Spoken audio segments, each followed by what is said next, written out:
pessoal, tudo bom? Pessoal do nono ano, nós estamos então vendo química, né? A parte de química. Na aula passada a gente viu sobre pressão atmosférica e agora a gente vai começar a introduzir a parte da matéria. Que lembra que, o que é matéria? Matéria é tudo aquilo que possui massa e ocupa ocupa lugar no espaço, tá? Então nós estamos rodeados de matéria. Dentro do nosso planeta Terra, tudo é matéria. O ar é matéria, certo? A água é matéria, tudo é matéria, ok?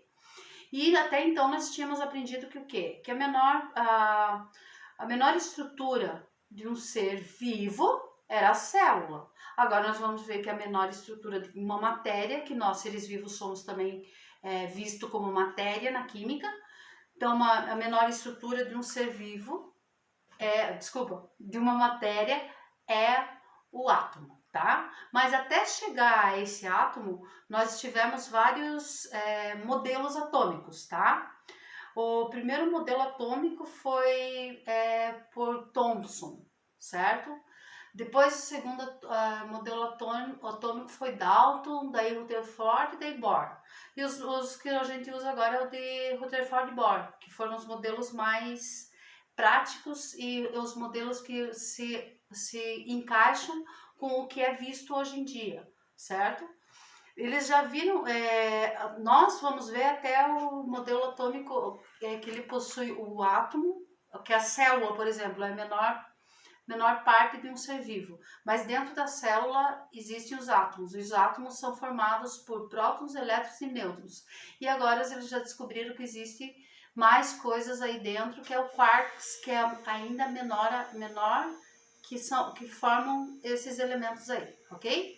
Então, a professora vai mostrar um videozinho aqui para vocês entenderem o modelo atômico ali, tá? Então, o começo foi com a bola de bilhar, que foi O modelo atômico da bola de bilhar, elaborado por John Dalton em 1808, dizia que o átomo era uma simples bola maciça e tão pequenininha que era indivisível, impossível de cortar no meio ou dividir em partes menores. Esse modelo recebeu o apelido de bola de bilhar, exatamente por ser muito parecido com uma, maciça e simplesmente uma bola. Então esse modelo não passou. Opa, falaram em pudim? Agora que esse vídeo vai começar a ficar gostoso. Mas com passas? Que voz! Pois é, meu amigo. E pior é que as passas que foram descobertas-chave no modelo atômico de Thomson. Ele concluiu que o átomo era um pudim de carga positiva, coberto de passas com carga negativa, os elétrons. A descoberta das passas, ou melhor, dos elétrons, foi fundamental para todos os outros modelos atômicos. E isso tudo foi feito em laboratório, certinho, A mas grande surpresa do modelo na época deles. de Ernest Rutherford foi que o átomo não era maciço. Rutherford concluiu que o átomo era composto de duas partes: o núcleo, formado por partículas positivas chamadas de prótons, e a eletrosfera, onde ficariam os elétrons, orbitando em torno do núcleo. E o restante do espaço, entre os prótons e os elétrons, seria formado por espaço vazio. Agora, adivinha o que mais tem um sistema orbital como esse átomo? Correto, o Sol e os planetas. Daí o apelido de planetário.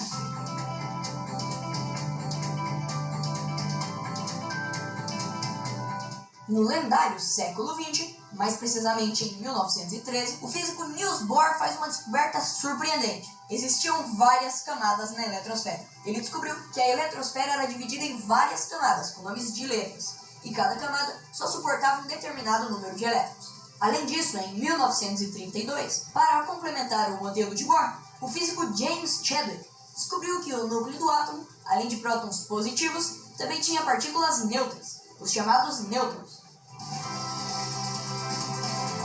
Dos modelos atômicos clássicos, esse é o mais próximo do átomo real. Então assim, ó, pessoal, ali vocês tiveram bem rapidinho, né?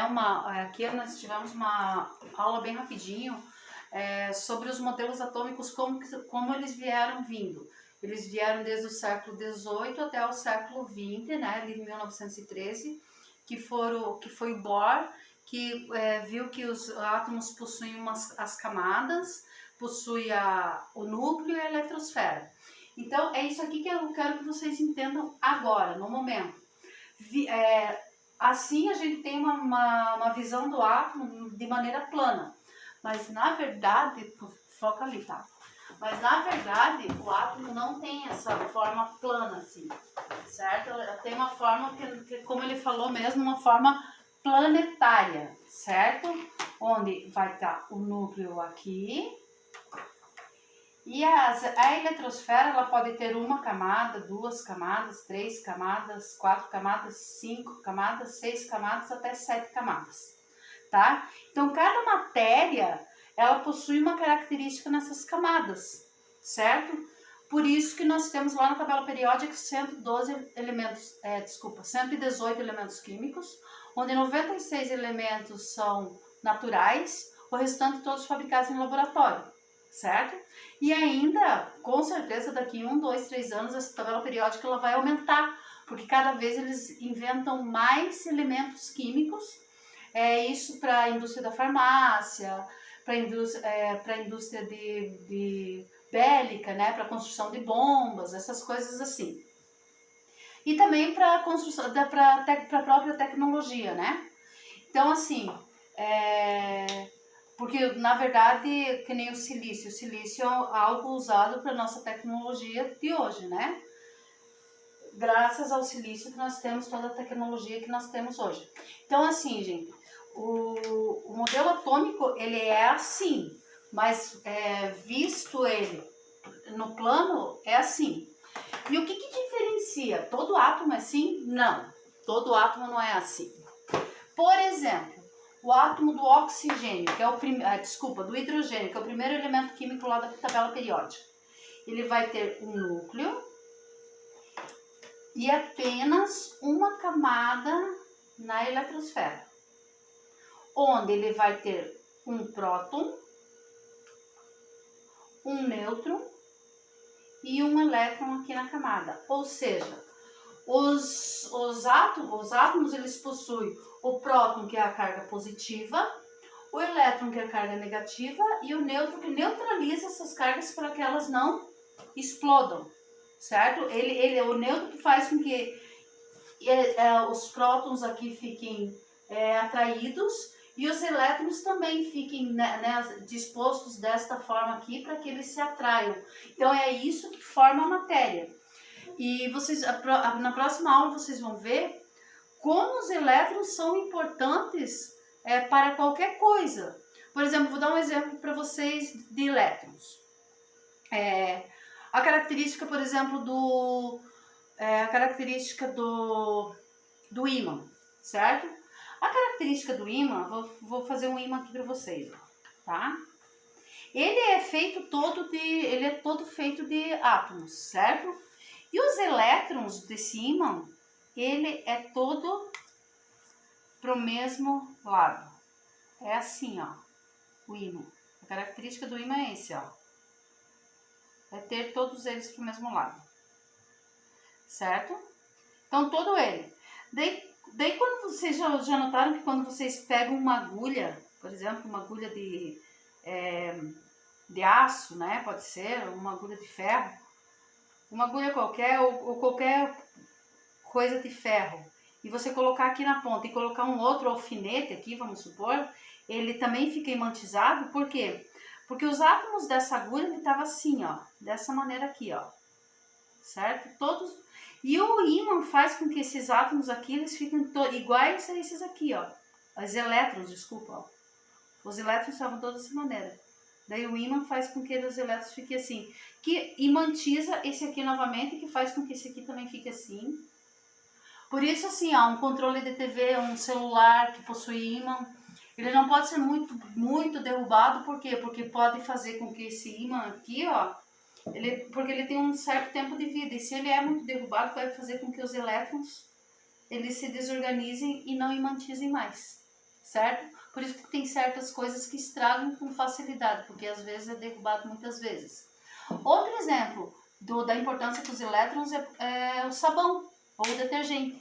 Qual que era a característica dos elétrons no detergente? O detergente é uma matéria, ele é feito de átomos, certo? E essa matéria possui átomos que possuem elétrons, prótons e nêutrons. E a última camada de todo detergente e sabão possui elétrons que amam gordura.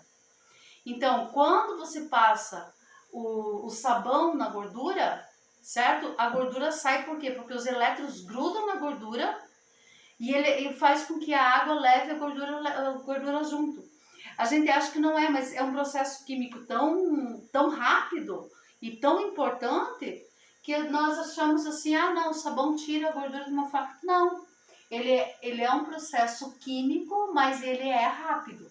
E isso acontece com a gordura, acontece com a sujeira, né? A última camada do sabão, por exemplo, gosta muito de sujeira e principalmente de gordura. Por isso, quando está com a pele oleosa, passou um sabonete, a pele para de ser oleosa. Passou um shampoo no cabelo oleoso, o cabelo para de ser oleoso. Por quê? Porque com aquele shampoo ele saiu todos os elétrons, grudaram na gordura e fizeram com que ele saísse. Mas isso é questão de segundos, ok? Então, assim, essa aula de hoje ela é um pouquinho mais só para a introdução dos modelos atômicos, ok? E como é um modelo atômico, tá? Esse modelo aqui, por exemplo, 1, 2, 3, 4, 5, 6, esse aqui é um átomo de carbono, certo? Esse átomo de carbono aqui, ele vai ter 6 elétrons, 6 prótons e 6 nêutrons, certo? Daí na próxima aula a professora vai se aprofundar um pouquinho mais com vocês do tamanho do átomo, de como se chega, né? Como se chegou é isso que eu vou perguntar para vocês no exercício, ok? Então, tchau, até a próxima aula e essa aula só vai ter uma parte.